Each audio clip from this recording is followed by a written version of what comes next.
Port Charles loves to pretend that its most sprawling mansion is a museum piece, polished floors, stern portraits, a family crest stamped on every possible surface. But the Quartermain house has always been less a display case and more a pressure cooker, and lately the flame has been creeping higher. It began the day Veronica Ronnie Bard stepped onto the front steps with a smile that seemed stitched from friendliness and humility. The Quartermains, exhausted by grief, tradition, and the sheer volume of past mistakes, did what gracious families do, they opened the door. All of them, that is, except Tracy. Where others saw a pleasant stranger with impeccable manners, Tracy saw a draft in the room, something cold slipping through the seams. And in the week now bearing down on Port Charles, that draft threatens to become a gale that rips the varnish off everything the Quartermains think they know about loyalty, legacy, and the last wishes of Monica Quartermain. From the first handshake, the household's instincts divided. Brooke Lynn and the others chose hospitality, the safer social script in a town where grudges metastasize if you look at them wrong.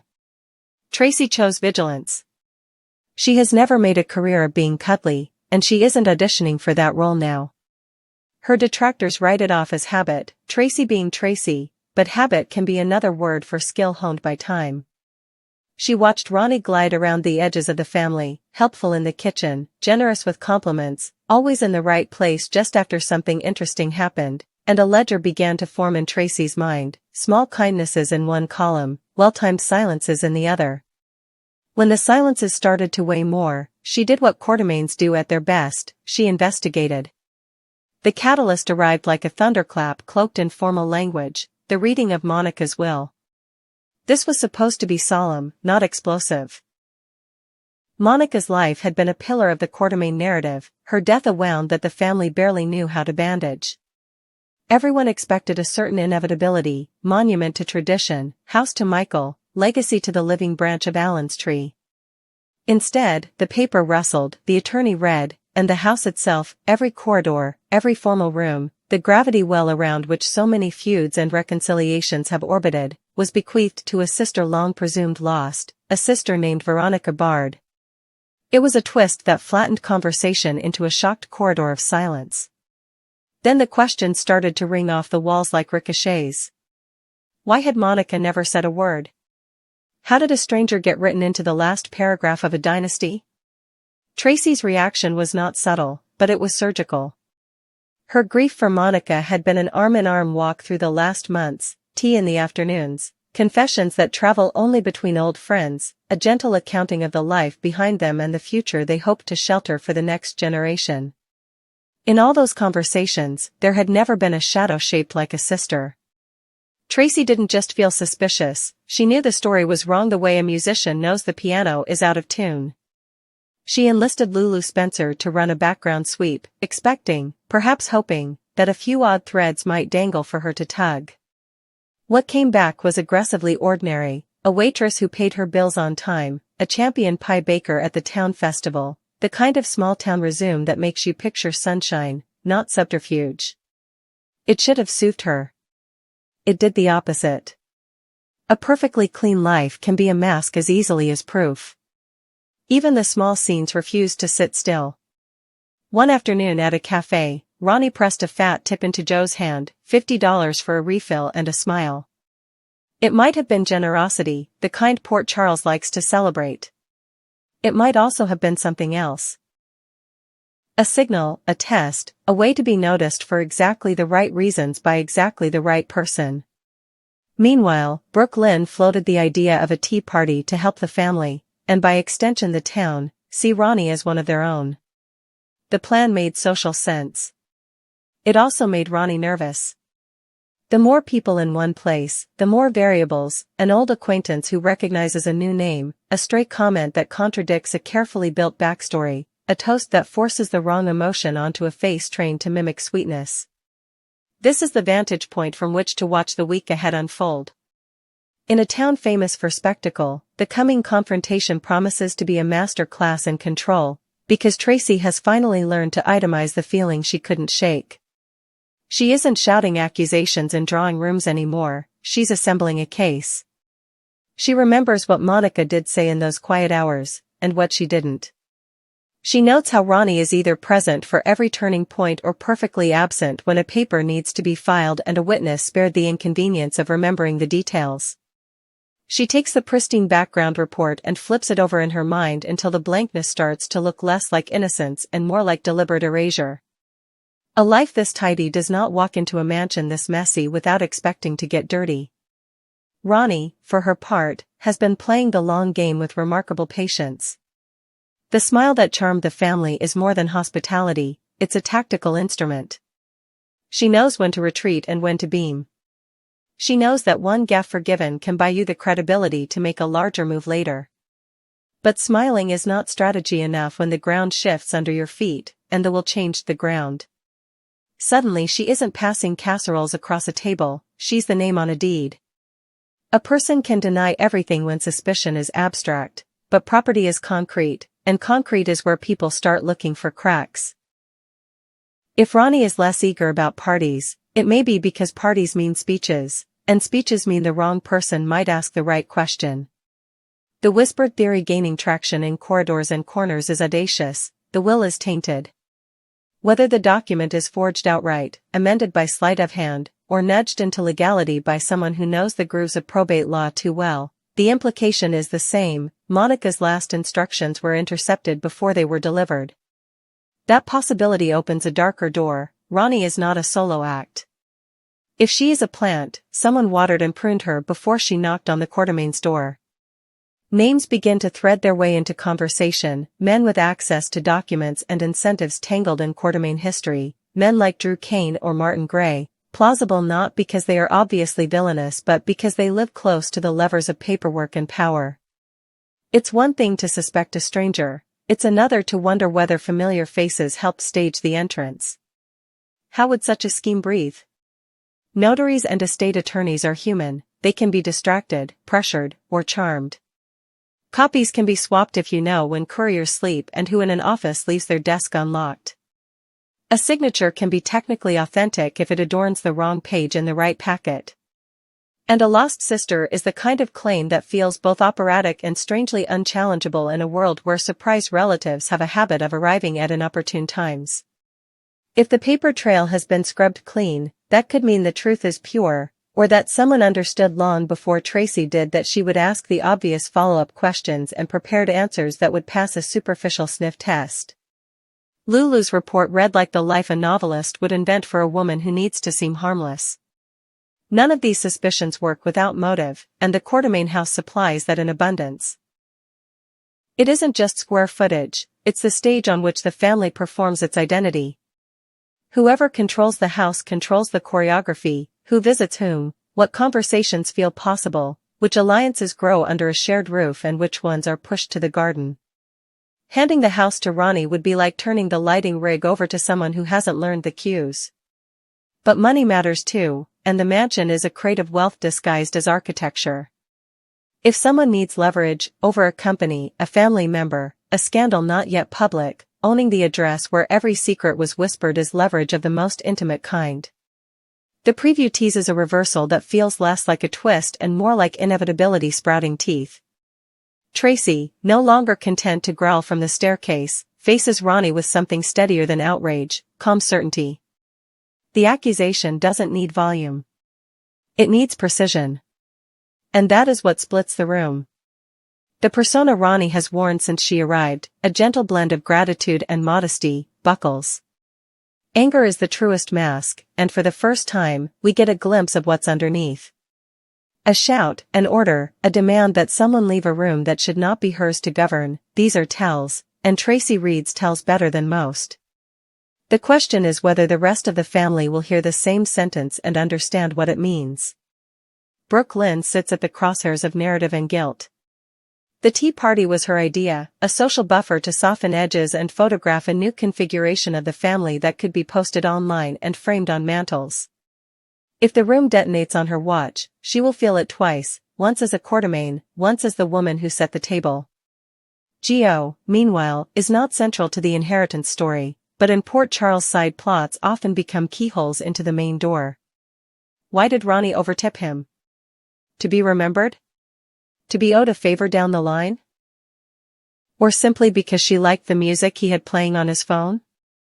Motive hides in gestures as easily as it hides in signatures, and this week will force the town to decide which gestures were genuine and which were performed. There's also the matter of timing. Ronnie's sudden ascension from pleasant guest to central heir puts her on a clock. The longer she remains a question rather than an answer, the more pressure builds on her allies, if she has them, to either finish the play or cut their losses. That's why the list of potential accomplices matters less than the pattern.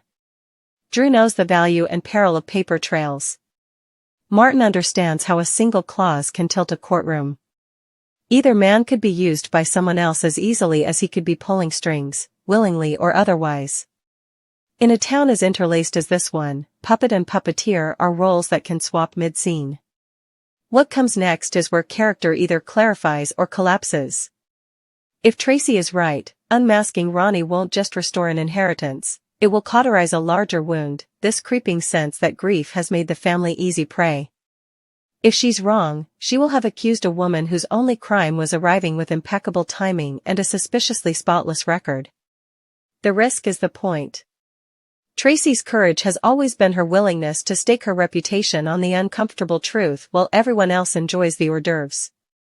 And Ronnie's strategy, if there is one, has always been to survive long enough for comfort to do the rest of the work. So watch the living room where countless Quartermaine arguments have echoed.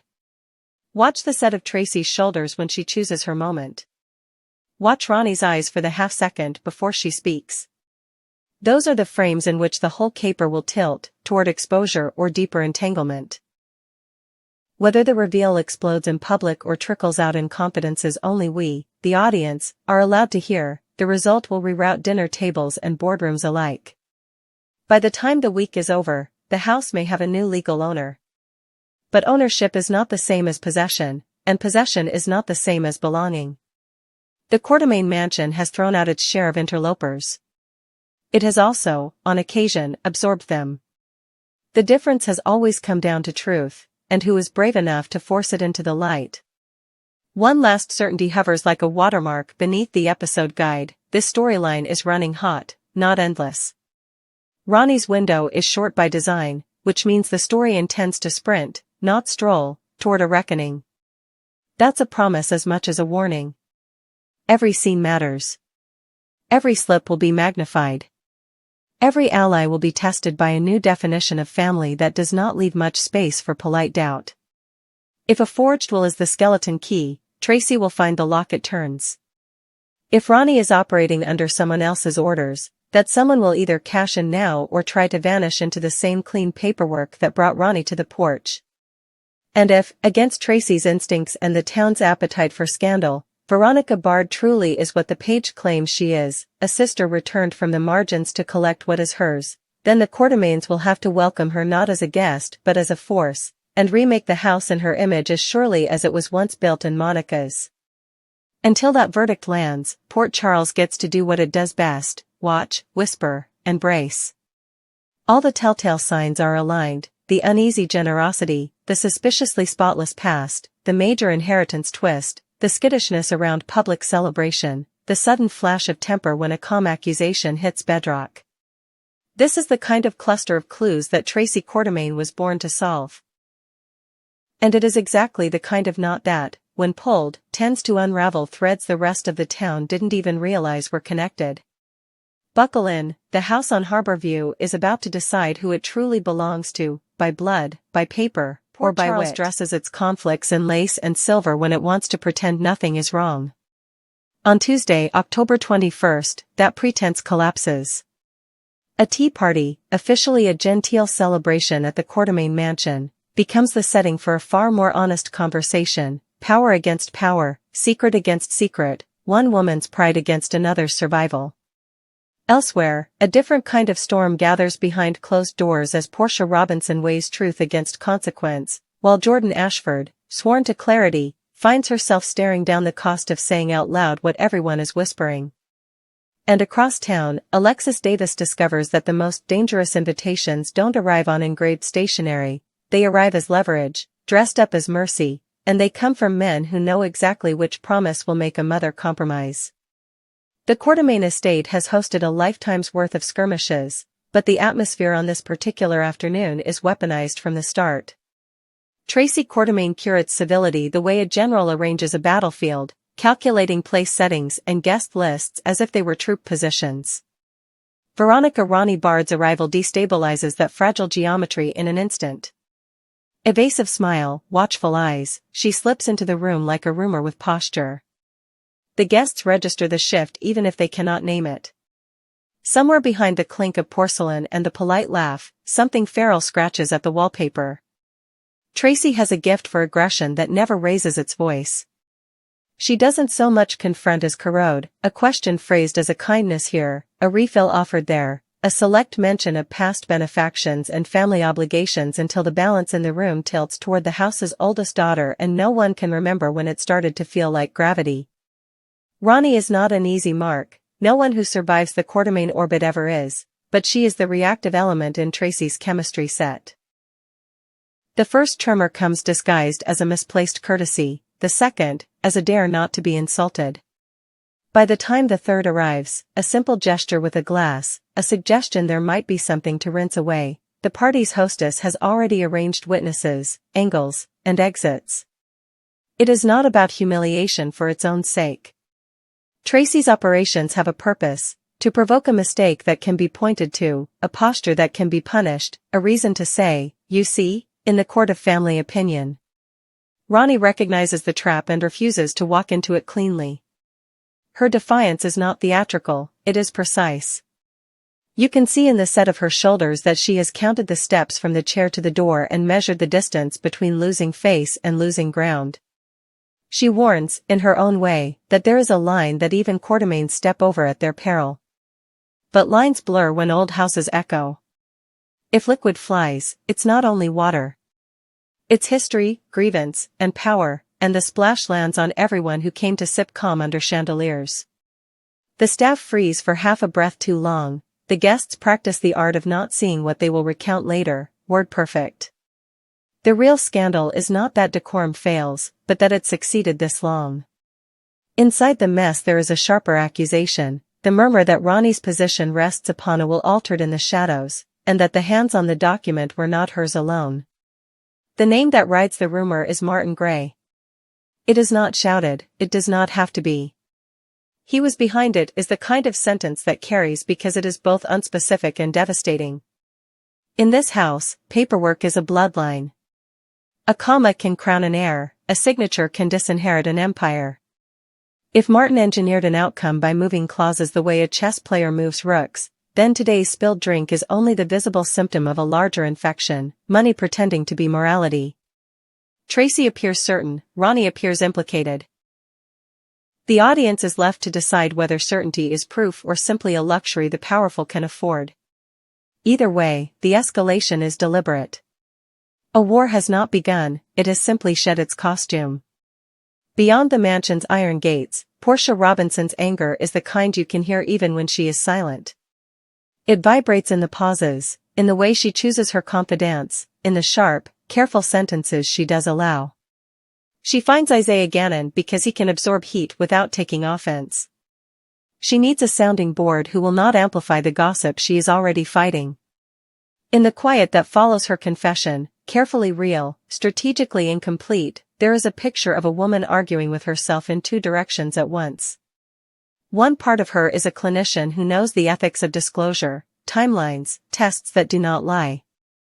The other part is a mother who has learned the hard way that the truth does not arrive neutral, it arrives with consequences. Jordan Ashford has a different liturgy. She is built for candor, trained to trust evidence that can be documented, fingerprints that smudge in the same place on every page. When she looks at Portia, she does not see a woman protecting her peace, she sees patterns of omission that feel like betrayal.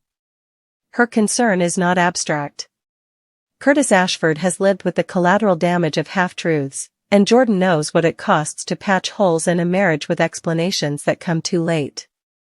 When she brings her unease to Anna Devane, it is not to gossip but to calibrate. Anna is her compass in matters where duty threatens to outshout compassion. Together, they map the line between a friend's right to privacy and a partner's right to honesty, and neither likes where the compass needle points. Saying nothing protects Portia in the short term and potentially wounds Curtis irrevocably. Saying something may rupture a reconciliation that took patience and quiet to reassemble. The dilemma is ugly because it is honest. When loyalty pulls in opposite directions, some version of betrayal is unavoidable.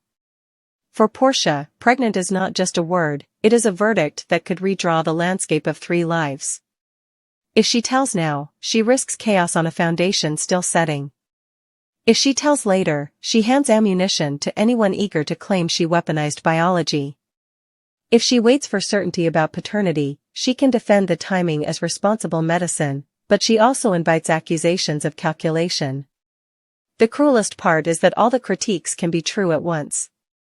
She is angry not simply because Jordan is curious, she is angry because the questions are legitimate and she doesn't yet have the answers that make them stop. The city's other negotiation arrives without fanfare, carried by Drew Kane like a sealed file he's already signed. He comes to Alexis Davis with a proposition that sounds like relief. Protect Willow Tate, he suggests, legally, publicly, effectively, and in return he will dismantle a barrier that has shaped Alexis' days and nights, the restraining order that limits her access to Scout. It is presented as a final offer, which is to say, it is offered with the confidence of someone who believes he has correctly identified the one pressure point that cannot be ignored. In a place where deals often look like confessions wearing better clothes, this one is brutally clean. He knows that the quickest way to redirect Alexis' formidable attention is to speak to her in the language of motherhood. Alexis is not naive about the transactional nature of power in Port Charles, she has been both the pen and the paper on more than one occasion. But clarity doesn't neutralize temptation. The calculus is old and merciless, one woman's legal shelter in exchange for another woman's restored bond with her child. Willow's precarious position invites protection, Scout's absence from Alexis' daily life aches like a phantom limb. If the law is a tool, then the question is whether she can wield it without borrowing Drew's ethics. Is she safeguarding a vulnerable mother or laundering a favor? In a court, the difference might not matter. In a conscience, it matters entirely. Back at the mansion, the aftermath of the Tea Party skirmish leaves little footprints everywhere. A servant blots out a stain that will never fully lift. A guest texts a friend a sanitized version of events that still manages to feel salacious. Tracy rearranges an ornament that was already perfectly placed. Ronnie recalibrates the angle of her chin, reminding herself that posture is armor. The whispered consensus is that things have gone too far, which is always what people say when a conflict becomes visible enough that ignoring it requires effort. Beneath that faux clutching of pearls lies the real fear. Documents and bloodlines are about to be audited in the bright light of consequence, and whoever altered the will, if anyone did, will have to defend not just the change but the motive. The Martin Gray speculation threads through the day like a melody you can't stop humming. It does not require proof to damage reputations, it only needs repetition. Was he the engineer moving clauses like scaffolding, constructing a new outcome by legal means that feel moral only to the one who commissioned them? Or is he simply convenient as a villain, his name a tool used by rivals who find it useful to turn suspicion into certainty by force of suggestion? Tracy's confidence that she knows the answer might be brilliance or bluff, Ronnie's insistence that she is being set up might be righteous or rehearsed. The uncertainty is the point. Wars thrive on fog. Jordan's conversation with Anna sends ripples of its own. The moment the possibility of Portia's deception becomes a sentence uttered between two women who have bled and forgiven in equal measure, it gains weight. Anna's advice is seasoned by 1,000 compromises. Jordan's conviction is hardened by 1,000 cases. They are not antagonists here, they are co-authors of a dilemma without a satisfying ending. The best they can do is agree on a principle: if the truth will explode a life, it is still the truth. If a lie will buy time, it is still a lie. It sounds cold until you remember how much comfort has been destroyed in this town by facts that arrived late. For Isaiah, the role of confidant is both privilege and burden. He can offer perspective, maybe even comfort, but he cannot sign lab results or write history. What he can do is witness Portia's fear without turning it into gossip. In Port Charles, where secrets migrate faster than headlines, simple privacy is radical. If he can offer her a room where the only thing that spreads is breath, he is already doing more than most. As for Alexis and Drew, their negotiation is not just about a deal, it is about the stories they will tell themselves afterward to live with it. Drew will say he did what he had to for someone he cares about. Alexis will say that she took an opportunity to reunite with her daughter and that any good lawyer would have done the same under the circumstances. Both statements may be true. The part that hurts is the part neither will say, that they chose leverage over principle for reasons that feel like love at the time. Port Charles forgives those choices eventually, but it does not forget them. So Tuesday becomes a study in thresholds crossed. Etiquette gives way to open hostility in a room built for performance. Private fear edges toward public consequence as three names, Portia, Jordan, Curtis, rearrange themselves around a test result that has not yet been printed. The law flirts with expedience as Alexis considers whether a mother's ache is sufficient justification to become the instrument of a man's strategy. And on the balcony of an old house, under the murmur of leaves and the practiced hum of wealth, two women dry themselves off and prepare the next moves in a conflict that will not be settled with apologies or desserts. What comes next is as inevitable as it is unpredictable. If Tracy seeks formal consequences for Ronnie's supposed missteps, she risks inviting scrutiny of her own tactics. If Ronnie counters with receipts of her own, or allies no one saw her courting, then the narrative of interloper starts to look more like rival, which is far more dangerous in a family that survives on hierarchy. If Portia tells Curtis immediately, she detonates the calm she has been trying to protect. If she waits, she allows suspicion to grow teeth. If Jordan follows conscience and raises alarm with or without proof, she may be right and still be punished for it. And if Alexis accepts Drew's terms, she will win something precious and lose something she has spent a lifetime building, the certainty that her practice of the law belongs only to the case in front of her, not to the people behind it. Port Charles does not award victory to the best argument, it awards survivorship to those who understand that every gesture is a negotiation, every kindness a currency, every silence a choice. On Tuesday, the town stops pretending that tea can soothe what truth will scorch. The war hasn't begun so much as it has stepped into better lighting. Whether the battlefield is a drawing room, a hospital corridor, or a lawyer's office, the rules are the same: pick your leverage, hold your nerve, and remember that, here, reputations are as fragile as bone china, and break just as cleanly when dropped.